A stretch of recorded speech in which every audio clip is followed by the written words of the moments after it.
नमस्कार, आपके साथ मैं हूं दीपिका। बिग बॉस के घर में मिला नया टास्क। नया हफ्ता है और अब बनना होगा किसी एक कंटेस्टेंट को टाइम गॉड, जो कि आने वाले 5 फैसलों को अपने हिसाब से अपनी सहूलियत से बदल सकता है।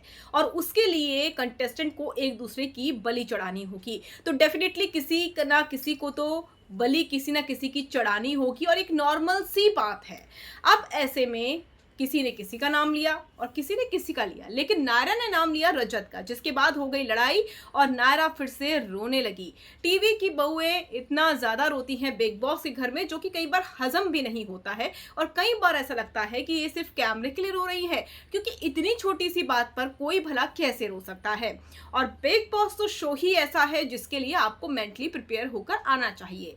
नायरा ने कहा कि मुझे नहीं लगता है कि वो किचन के फैसले जो हैं सही तरीके से ले सकते हैं। रजत को मैं इसलिए उनकी बलि चढ़ाना चाहती हूं और मुझे नहीं लगता है कि वो टाइम गॉड बन सकते हैं। रजत ने कहा कि जहां मुझे अपने ओपिनियन देने होते हैं वहां पर मैं अपने ओपिनियन देता हूं और मुझे नहीं लगता है कि मेरी तरीके से ब्लंट कोई बोल सकता है और मैं फैसले बिल्कुल ले सकता हूं। मुझे इनका रीजन ही समझ में नहीं आया है मेरी बलि चढ़ाने का।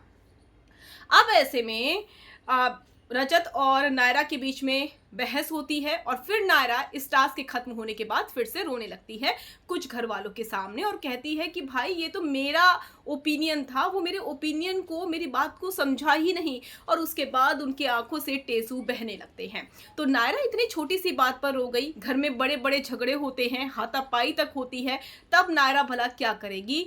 ये तो बहुत मुश्किल हो जाएगी। इस तरीके से अगर नायरा बात बात पर रोती रही तो उनकी जर्नी इतनी आसान नहीं रहेगी जितना वो सोच रही हैं।